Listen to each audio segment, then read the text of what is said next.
All right, what's going on, guys? Good morning. It is stage number 4 results.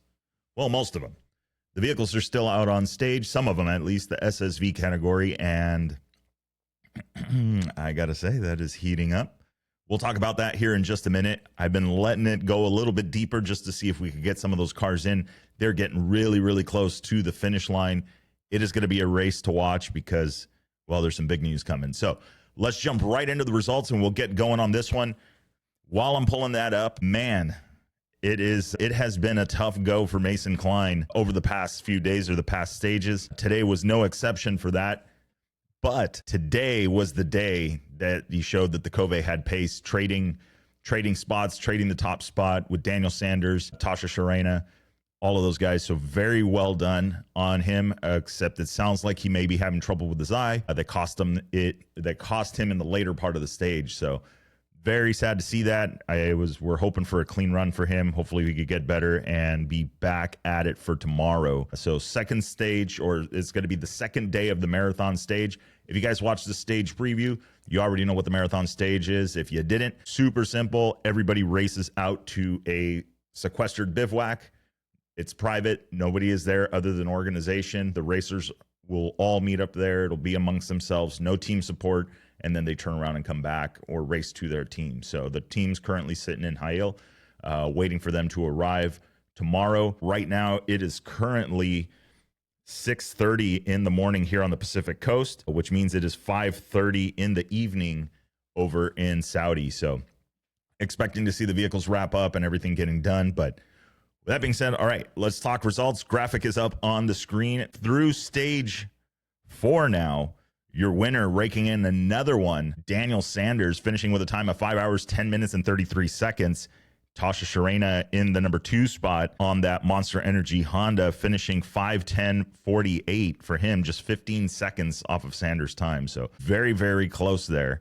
And then Nacho Cornejo, talking about number 3 on the stage, 5:18.22 for him. He finished 7 minutes and 49 seconds back. So very well done there. Pretty tight. It seemed like it was a fairly fast stage. These guys running about 5 hours. I believe the Ultimate cars were just a touch faster on the stage, but the ASO is working on doing different stages or separating the stages a little bit. So I think there could be, it's tough to say, hey, they had a comparable time when their kilometers that they have to run could be more or could be less. So, all right, so let's run down the top 10 on the stage really quick. Adrian Van Beveren in the number 4 spot, Monster Energy Honda, finishing 5 hours, 18 minutes, 41 seconds, going to be 8:08 back. And then Rui Gonçalves in the number 5 spot, Sherco Rally Factory, 5:19.28 for him. Tobias Epster finishing 6th on the stage. He's in the Rally 2 category. BAS World KTM Racing Team, 5 hours, 20 minutes, and 47 seconds. Not bad, 10 minutes back. Bradley Cox, BAS World KTM Racing Team in 7th. Another 5:21.28. He's finishing 10:55 back. Luciano Santolino, yesterday's stage winner on the Sherco Rally Factory bike, 5 hours, 23 minutes, finishing 12:27 back. He did get to partake in about 3 minutes and 52 seconds of bonus time. So that's a nice little bonus there, but it did, he did ultimately suffer for opening the stage and ended up coming a little bit further back. So after that, we have none other than Pablo Quintanilla on the Monster Energy Honda on that number 9 spot. 5 hours, 23 minutes, and 11 seconds for him. He's going to be 12:38 back. And then in the number 10 spot, Stefan Svitko, Slanoff Rally GP class. GP class. Ooh, coffee hasn't kicked in yet. Finishing up 5:26.49 for him, 16:16. And then that is 5:26.15. So a little bit of a confusion there. Very nice to see some of these guys up in the top spots in the Rally 2 category. So finishing top 15, you've got Edgar Canet, the newcomer, 19-year-old on the Red Bull Factory racing bike, running in Rally 2, finishing 16 minutes out of the lead. And then the next guy, Niels Therick, in the number 14 spot, also in Rally 2, Cove Factory Racing, 5 hours, 30 minutes for him, dead even, 19:27. So hanging out in 3rd place, not bad at all. So very well done for these guys on the overall stage side of things. There will be a shakeup, I know for sure, when it comes to the overall standings. So We'll talk a little bit about that right now. Graphic is up on the screen. So Ross Branch now, welcome to the party. Currently sits third overall. Daniel Sanders holds on to the lead. He's going to be 13 minutes ahead of the second place bike. That is going to be Tasha Sharena on that Monster Energy Honda bike. So very well done there. A little bit of breathing room for Daniel Sanders. This could be a year for him. So we'll see. He's up to now 4 stage wins for the 2025 event.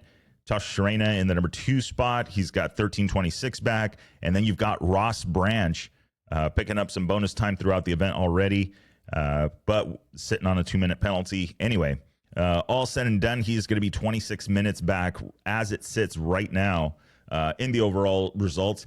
Now, this is all provisional. Just super quick disclaimer on this kind of stuff is that based on the time of day, how long it's been since they finished, protests are being filed, all of that kind of stuff goes into the queue, and then it has to get resolved. So right now, all of these results are going to be provisional. And as I mentioned in some of the previous shows, it could be a day later, and I'm still getting alerts from the org saying that updates are still pending or updates have been made, that kind of thing. So it does take a while to get through this. And man, as soon as you get even further and deeper into this, it could be even longer. So we did talk about it a little bit yesterday. I have a feeling they're probably working on a few protests regarding the roadbook, the electronic roadbook unit. So we'll see how that pans out. We'll try and get the scoop on that, but I got a feeling that's going to be a hot topic here shortly. Anyway, so that is your top 3 overall. And again, provisional, that is through stage 4. Skylar House and Ricky Brabeck not too far behind, just for an FYI there. In the 4th place, Skylar House going to be 27 minutes off the lead, but that only puts him less than a minute off the 3rd place. So Ross Branch in jeopardy there. He's in the hot seat for 3rd place there. Ricky Brabeck in the number 5 spot. He is going to be 29 minutes out of the lead. So we're looking at about another 2 minutes there. So he's about 3 minutes out of that 3rd place. So 3rd place right now in the overall results is going to be the contended spot so far. Another tough stage, another win for Daniel Sanders, which means he's leading out tomorrow. So it could be part of that Dakar swing, but he's sitting pretty good with a 13-minute cushion. So again, provisional results overall at the moment. Let's jump over to the cars. Let's see what is going on with these guys. Let's see here. Moving on over. All right, so you have the graphic up on the screen. Al Rajid from Saudi Arabia, 4 hours, 26 minutes, and 40 seconds for him in the ultimate class. And then Ladgman finishing up in the number 2 spot, 4 hours, 31 seconds, 4 hours, 31 minutes, and 31 seconds, finishing 4:51 back. A lot of 4s in that one and 1s. All right, so then you have Jacopini. From Argentina, he is going to be finishing up 3rd, 4:37.25 for him, and 10:45 back. So a little bit of a spread there, not too bad. Let's take a look at the top 10 from there. Again, this is the stage results for the vehicles in general. Then we got in the number 4 spot, we got Prokop from the Czechoslovakia Orlan Jibokar team. 4:37.35, he's finishing 10:55 back. So he's just 10 seconds off of that 3rd place spot.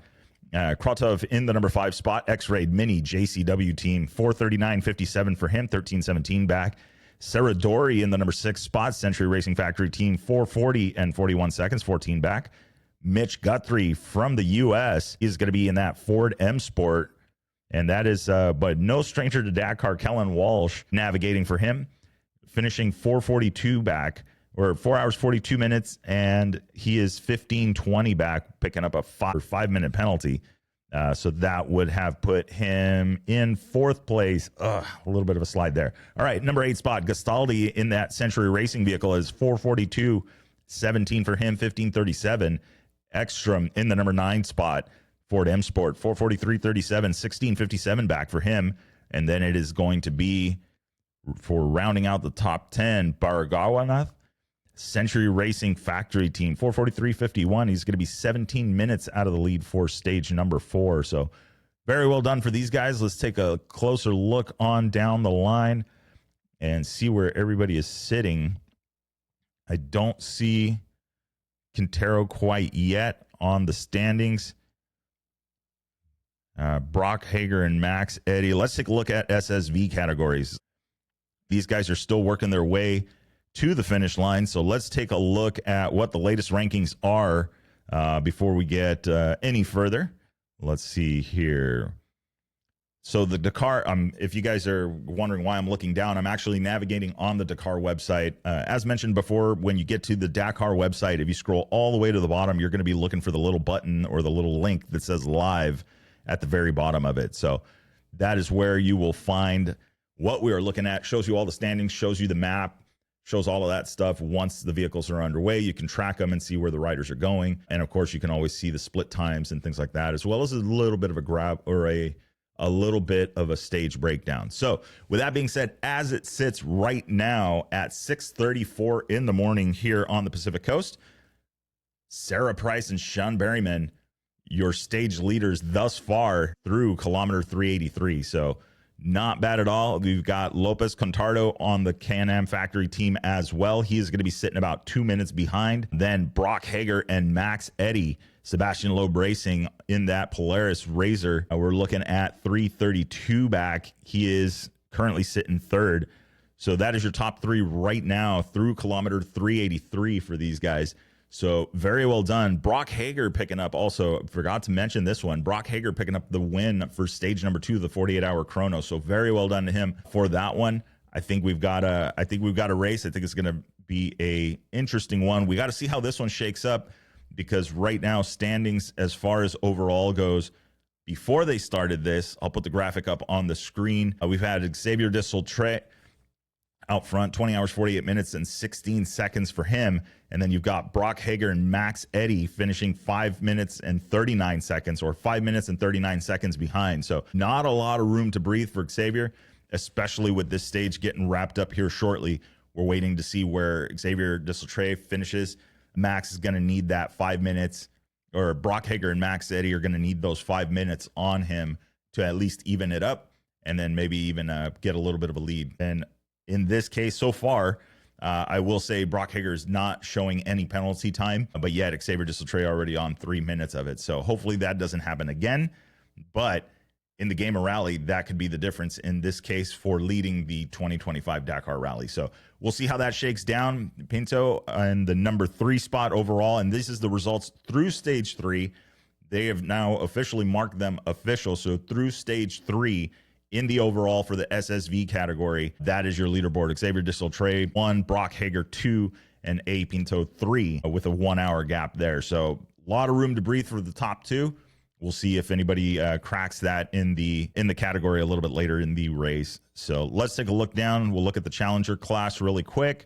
I'm going to go back. Let's see here. Standings through 3. We're going to go to stage number 4. Don't expect it to be populated yet. So let's just run through really, really quick. See how these guys are getting on here. Let's see. Kilometer 383 for them. Cavaglacio is going to be in the number 1 spot, Team BBR. And then it is Leverton in that number 2 spot, Red Bull Off-Road Junior Team, USA by BFG. So he is just 4 minutes back on the stage. So little ways to go, not a whole lot left. Could be some penalties. You never know. It's always at the very end where you're going to find out about it. So hopefully they're doing good there. Al Khoury in the number 3 spot, part of the Nasser Racing team. He is going to be 4 minutes and 19 seconds back. So not a lot of room for Leverton there, with navigated by Tay Perry. Not too much room to breathe. It looks like on the clock it's about 17 seconds. So got to stay solid all the way to the end. So that is the wrap. We're going to call it there for the stage results for stage number 4, as some of the stuff is still coming in. So we'll keep an eye on it tonight. If you guys see anything major, drop it in the comments below and let's talk about it. So provisional results, don't forget, provisional results mean it's still under investigation. We don't know. There could be a protest in there. There could be time back for medical. There could be penalties. There could be, I don't know, tablet froze and, maybe they get some time back. Who knows? So a lot of racing to go. Officially now, we're going to be a third of the way through for this one after stage 4. They are going to be racing back tomorrow for stage 5, which is the second half of the marathon stage. They'll be racing back to their teams.